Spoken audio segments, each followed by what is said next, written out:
in Luqman Nation, we are extremely excited tonight. You probably can't see us, and that is perfectly all right. You know what we look like. You know what we look like by now, but the handsome fella on your screen is probably one of our favorite. I don't even want to call you a sports writer because you're more than that. You do an amazing job of connecting sports with politics, with social commentary, with history. And ladies and gentlemen, this is Dave Zirin. Oh, it's such an honor to be a part of Luqman Nation.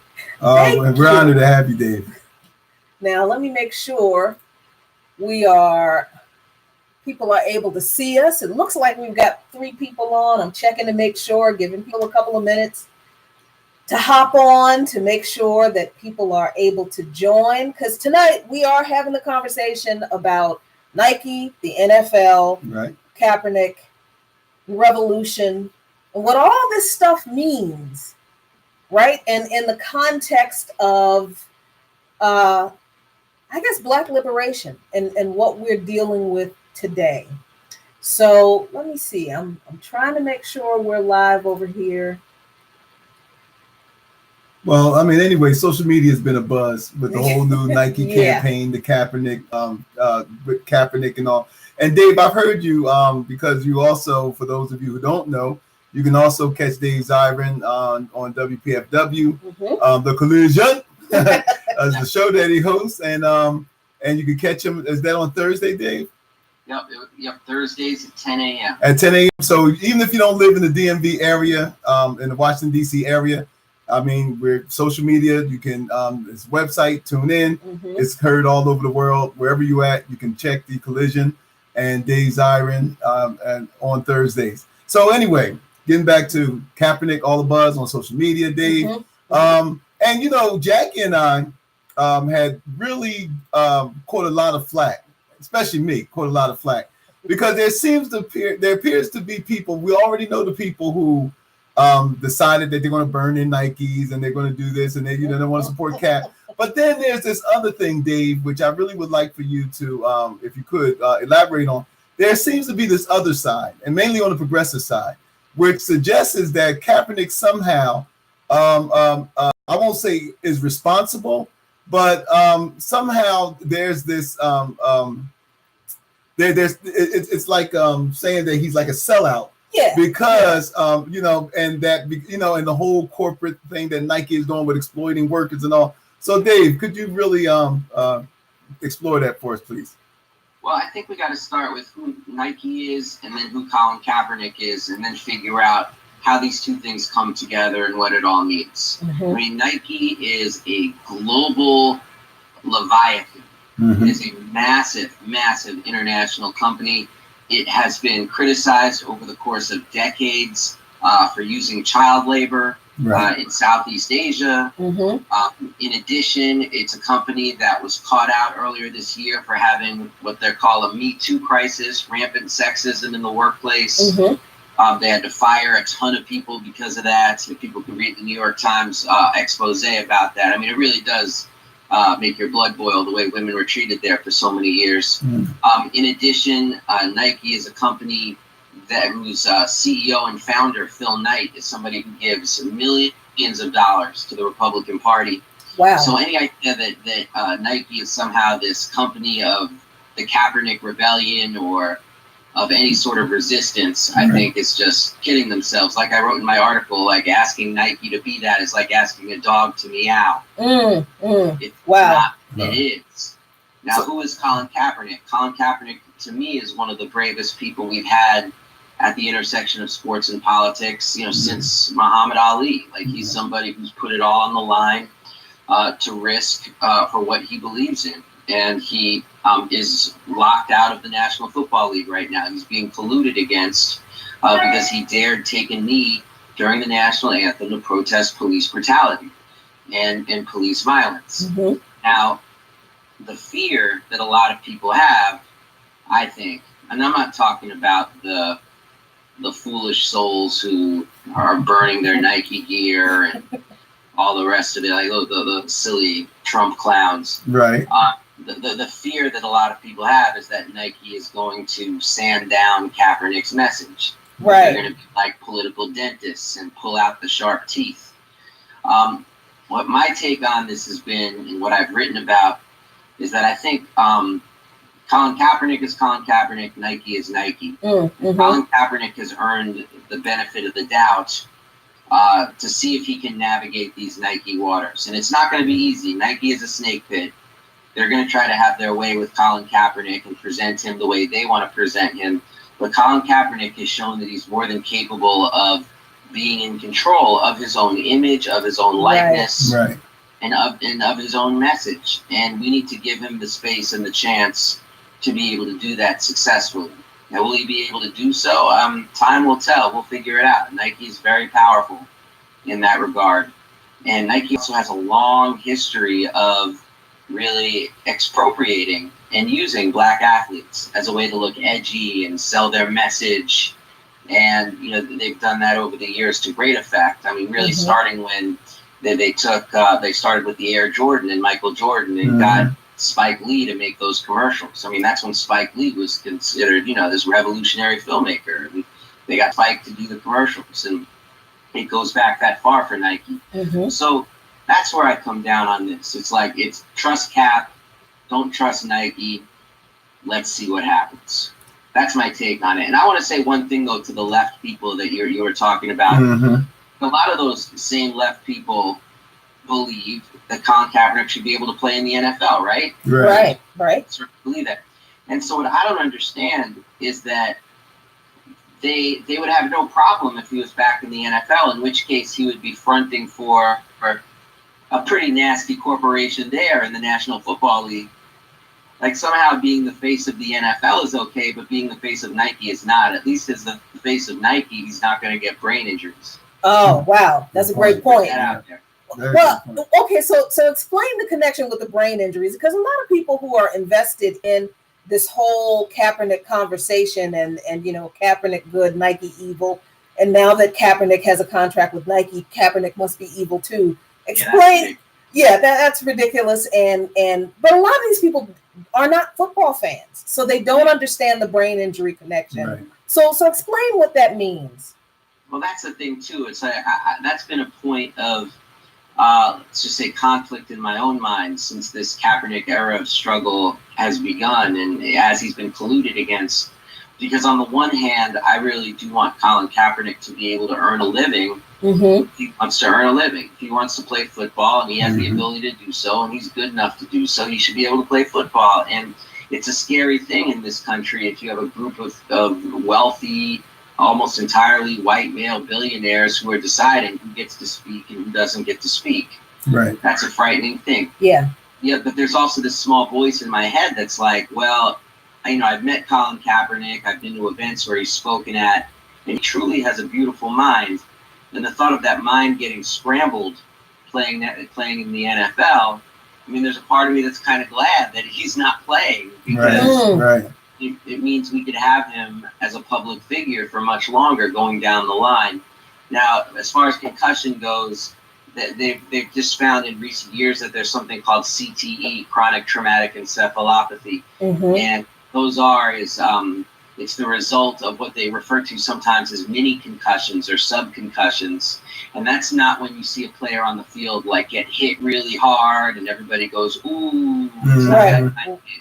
It's the small hits that take place during the game. Like every time players crash into each other, it's believed that it creates a small bruise on the brain that never is really able to heal. Wow. And so over time, it can result in brain damage, early onset dementia, Parkinson's disease, ALS, all kinds of terrible things flow from that.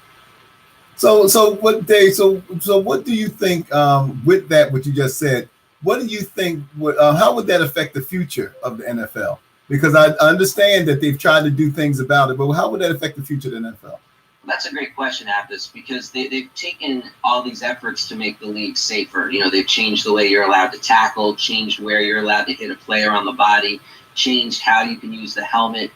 But the problem is that this game just might be unsafe at any speed. And it might be a good way to think about it is what they've done with cigarettes over the decades. You know, you could make a cigarette now with a huge filter. You could make it with less tar. You could make it like all natural tobacco.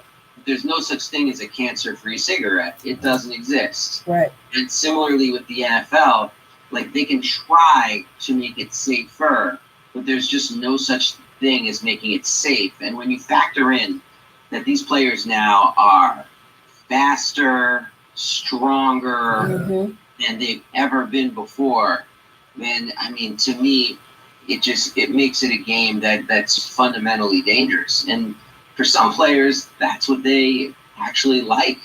Other players see playing as something that they see as one of the great regrets of their life. Wow. I'll tell you a difference between the NFL and smoking that I've found as a sports writer is that, you know, you meet people who are older, who are smokers. They say, you know, they always say, like, I wish I'd never picked up a cigarette, and I hope my kids never smoke. Right. Right. Older NFL players, oftentimes they say that they hope their kids don't play. But when you ask them, do you regret playing? It's very hard to find one who says they wish they'd never played. Wow. Oh, wow. And, you know, for a football fan like myself, who actually has not watched an NFL game since this whole Kaepernick situation, and I don't even want to call it the Kaepernick situation, because I stopped watching football games when I realized that the NFL was really a front for the Republican Party, and it's really the nationalistic football league. And I think the last football game we watched since we've been married was the last Super Bowl. Yeah. And that was only to see the Eagles. Yeah, because that's my hometown team. So. I just really wanted him to have his Eagles moment, and so did I. But it must have been a fun night. Oh yeah, it was a lot. But it is really difficult, I think, for people who are not football fans to understand one, the culture that these guys are in. Right. It's almost like, I kind of look at it like the police force almost. Right. While absolutely, and that's a weird juxtaposition, right? I'm waiting to see where you're going with it. While yeah, you want every black player and a whole lot of white players to stand up and to stand up for oppressed people. The culture that they're in, though, will absolutely penalize them for doing it. Yes. And we see that with Colin Kaepernick. Right. And in a weird way, in a weird and almost, to me, obscene way, that is almost exactly the culture in police departments that this whole protest was about. I'm sure there are police officers who want to stand up and call out the bad cops and change the culture, but they will absolutely be punished by the very profession and culture that they're trying to change. Well, I mean, just case in point, Dave, and please jump in on this. Just case in point, where the NFL tried to have this rule, I believe recently, where they said that, you can protest, but not out on the field. You know, take it in the locker room, or we don't want to see it. Right. So I mean, you're right. This whole and this whole thing of Jackie, I think that you're right about this culture. As Dave just said, of old white men still trying to make everybody conform to these bigoted racial standards that they have. And it doesn't help that Trump jumped in on it either. Here you have the president of the United States, with all of his buffoonery and the rhetoric that he was saying. And but Dave, one more thing on the NFL. So are you saying that there may be a future without the NFL then? Man, I can see the future without the NFL, but what I can also see is it being very similar. Trajectory is like boxing. I mean, boxing still exists, but we are so many decades away from the time where boxing was like the sport. Yes. Yeah. I remember growing up, and you knew who the middleweight champ was. You knew who the heavyweight champ was. Yep. You knew who was coming up. The top 10 list was important. All of these things were part of the sporting culture, and it's not anymore. And I just think like the decades of knowledge about what boxing does to the human mind just took its toll on it as a commercial venture. And I see something similar happening with the NFL. I mean, maybe it won't be a revolution, but it is going to be an evolution. It's going to be less kids playing, a smaller pipeline. It's going to be more poor kids playing. So I see the sport becoming more poor and more African American. Wow. And the audience is going to become more white as tickets become more expensive. Wow. And it's going to create a very, very difficult to stomach gladiatorial spectacle. Wow. Now, on that note, segue, because between rich and poor, black and white in the United States. Right. Now, segueing in, because we only have 10 minutes left with you, I want to talk about something that you brought up on your show that really touched my heart, and I didn't want this to end without mentioning Jordan McNair. Yeah. You know, and the whole thing of what you were just mentioning about the sport becoming more blacker, more poorer, and this whole culture and this whole disrespect for black bodies. I mean, and like I said, I've listened to you on your show, and you really the perspective that you had on that really touched me, and I wanted you to share that with our audience. Well, first and foremost, Jordan McNair. I mean, people, to me, there was something so tragically poetic about the fact that Jordan McNair dies on the field practicing at the University of Maryland almost a year to the day of when Richard Collins III was killed at the University of Maryland campus by a white supremacist stabbed in the chest. And it says to me something very strong. It's not just about it being a coincidence, and it's not just about these being young black men of promise who die on this campus. In both cases, there were ample warnings that something terrible could happen, and the administration refused to act. In the case of Richard Collins III, for months, there had been students saying, hey, we're seeing all these white supremacist and Nazi flyers on campus. Somebody needs to do something about this. And the administration said they were making too big a deal out of it. Well, they weren't. There were some nasty things festering at UMD, and it showed itself in Richard Collins' murder. In the case of Jordan McNair, for some time, there was this talk that, the football culture on campus was toxic. That it was being set up in a way that was harmful for the students. And then, sure enough, Jordan McNair dies on the field of a heat stroke. And to me, it says something. It says that black lives do not matter at the University of Maryland. Wow. I mean, that people could have such disregard for the lives of these two really exceptional young men. And so, sorry about that noise. So I think that, there needs to be a much greater, it's okay. Oh, my daughter's asking me to switch rooms, so I'm going to walk with my computer. Okay, cool. Well, just to say that, to me, it speaks so strongly to the fact that we need a much stronger anti-racist consciousness on that campus, that there also needs to be a much stronger Black Lives Matter movement on campus, and there needs to be people standing up and saying that the way things have been going at UMD, there's something sick going on there. Yes. You could have something like this happen. And then, in the case of Jordan McNair, to have nobody do anything about it until ESPN did an expose of it. Wow. And it wasn't even the case that it happened and the administration was outraged. What happened was the administration got embarrassed, and that's the only thing that really led them to act. Well, and then here we're talking about, along with the continued discussion with the NCAA and the exploitation of largely black players and everything. So there seems to be this culture, Dave, as I've heard you mention before, and your co-host a couple of times, especially with respect to the NCAA. It's a cartel, and it's a cartel that operates on a system of indentured servitude. And it's also, I've said this before, I think the NCAA is primarily an instrument to rob black wealth. Wow. That's what it is. I mean, because if you think about it, the two sports that depend on black labor, and they're two of our biggest sports, and that's NCAA basketball and football, are also the two sports that happen to be centered around black labor, and they also are the two sports that exist with the most pernicious kind of exploitation. So they are literally designed to rob black wealth. Now, think about it. These sports generate billions of dollars. That's money that could be going back into the communities of these young men who are playing these sports. Instead, that money goes to the NCAA. So it goes to lawyers, it goes to executives, it goes to vice presidents. It doesn't go to the very people who are leaving their blood, sweat, and tears out there on the field, and who millions of people are paying money to watch. That's right. Wow. And it's the organized theft of Black wealth.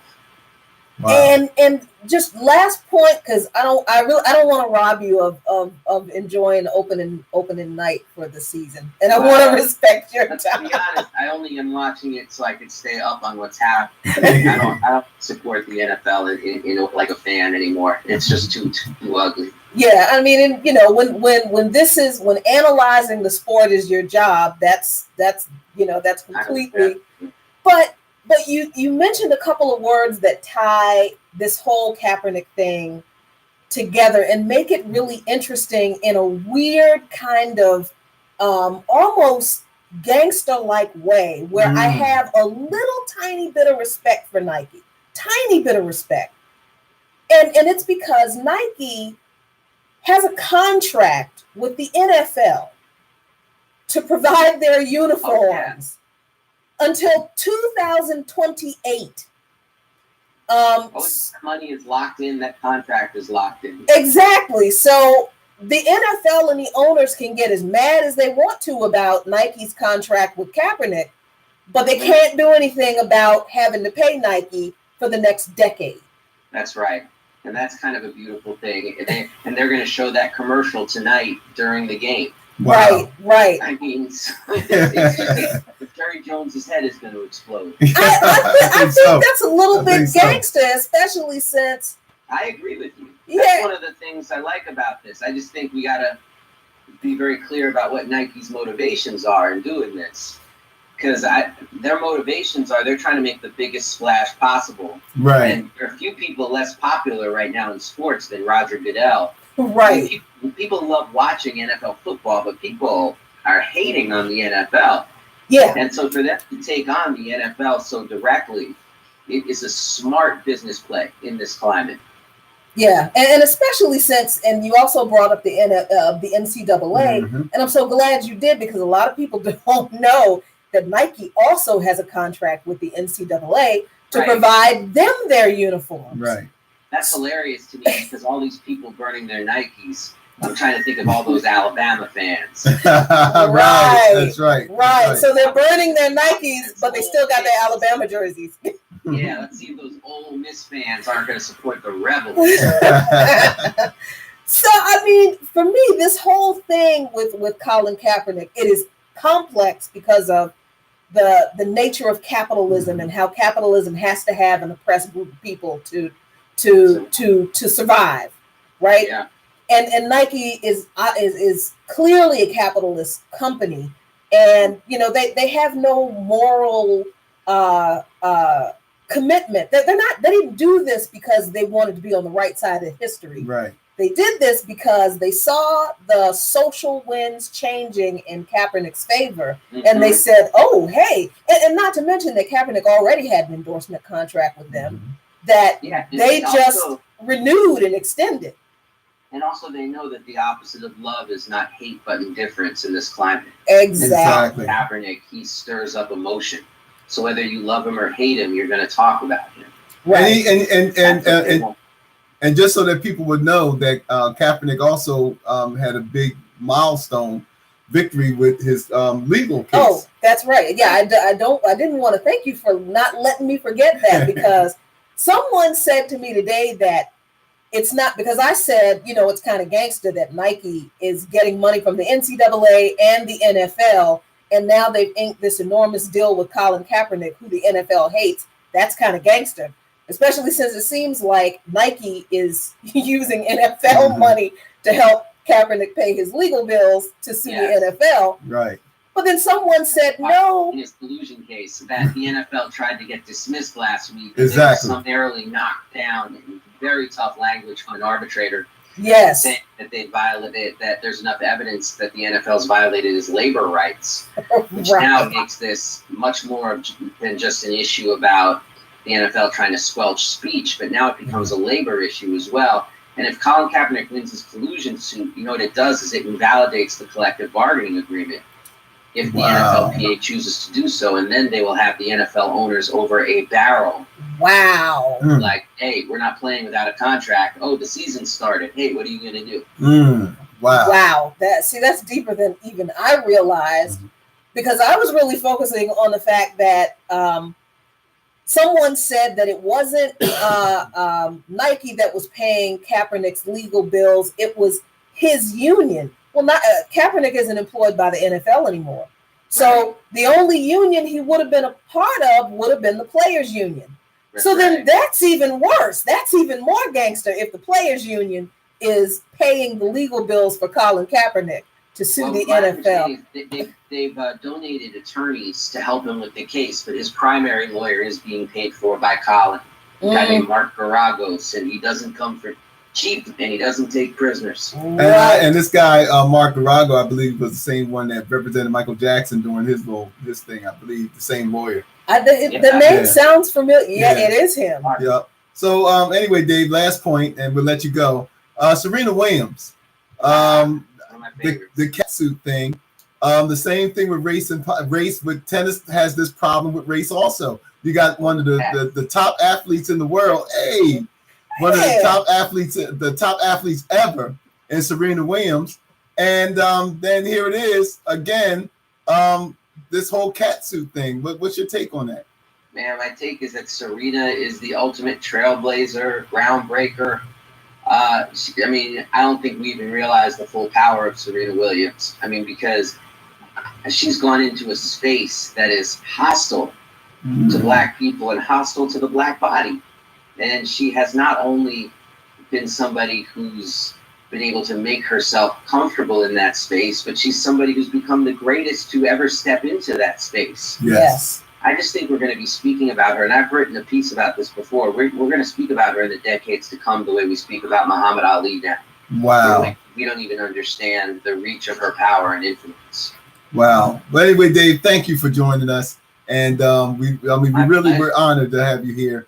And join them again if WPFW. WPFW was 89.3 FM in the Washington, DC, Maryland, in the DC, Maryland, Virginia area. Yep. You can also Justice. Yes. Yep. And go on Amazon or wherever they buy books, because he's a prolific writer, also author. And I love the book you did on Muhammad Ali. That's wonderful. You know, I'm happy to come on anytime you guys want. Thank you, Dave. You so much. Have a good night. Have a great night. Peace to your family. I'm glad we made this happen. All right. Me too. Thank you. Bye-bye.